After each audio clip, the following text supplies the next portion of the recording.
ఈరోజు మనం రొయ్యలు పచ్చనిపప్పు వండుకుందాం. చాలా టేస్టీగా ఉంటుంది. ముందుగా రొయ్యలన్నీ శుభ్రం చేసుకుని ఇలా కొంచెం పచ్చనిపప్పు నానబెట్టుకుని ఉల్లిపాయలు, టమాటాలు, పచ్చిమిరపకాయలు తరిగి పెట్టుకుని మనం పచ్చనిపప్పు ఉడకబెట్టుకుని స్టవ్ మీద ఇది పెట్టి ఎంత కావాలో అంత క్వాంటిటీ ఆయిల్ పోసుకుని మనం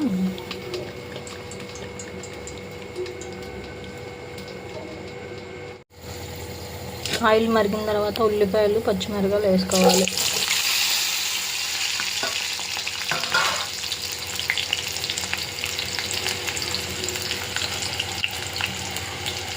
కొంచెం కరివేపాకు వేసుకుంటే చాలా టేస్టీగా స్మెల్కి బాగుంటుంది. ఇది కొంచెం గోల్డెన్ కలర్ వచ్చేదాకా వేసుకుని మనం తర్వాత అల్లం పేస్ట్ వేసుకుందాం.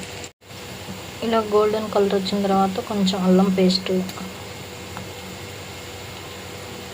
వేసుకుని ఒకసారి తిప్పుకొని కొంచెం అల్లం పేస్ట్ ఇది కూడా రెడ్ కలర్లో వచ్చేదాకా కొంచెం గ్రేవీ లాగా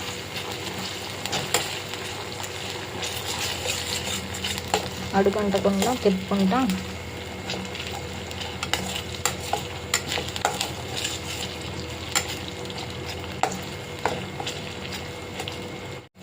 అల్లం పేస్ట్ కూడా కొంచెం అయిపోయిన తర్వాత పచ్చివాసన అంతా పోతుంది. తర్వాత శుభ్రంగా కడుక్కున్న రొయ్యలు వేసేసుకుని రొయ్యల్లో ఉన్న నీరంతా లాగేసే వరకు కొంచెం తిప్పుకుంటూ ఉండాలి.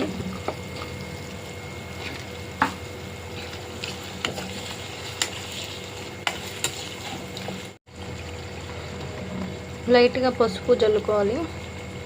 ఉడికిన తర్వాత రొయ్యల్లో అంతా నీరు వచ్చేసి ఇలా అయిపోతుంది. దీని తర్వాత టమాటాలు కూడా వేసేసుకుందాం. టమాటాలు కూడా బాగా మగ్గనివ్వాలి. ఇలా టమాటాలు కూడా ఉడికిపోయిన తర్వాత మనం ఉడకబెట్టుకున్న పచ్చనిపప్పు వాటర్తో సహా వేసేసుకోవాలి.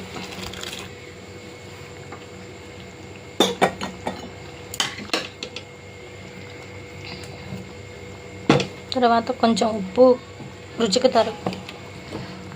సరిపడా ఉప్పును, కారం మనకి ఎంత కారం తినగలిగితే అంత వేసుకుని కొంచెం ప్లేట్ వేసేసుకుని మగ్గనివ్వాలి.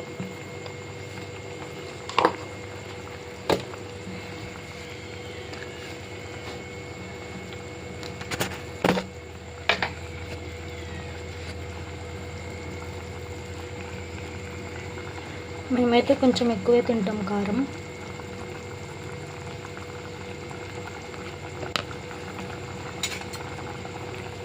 ఉప్పు వేసుకుని కొంచెం ఈ వాటర్ అంతా కొంచెం మగ్గనిచ్చిన తర్వాత దగ్గరకు వస్తుంది కూర. ప్లేట్ వేసేసుకుని కాసేపు కూరని మగ్గనివ్వాలి. కొంచెం కొత్తిమీరతో కొంచెం పొడి మసాలా వేసుకుని దింపేసుకుని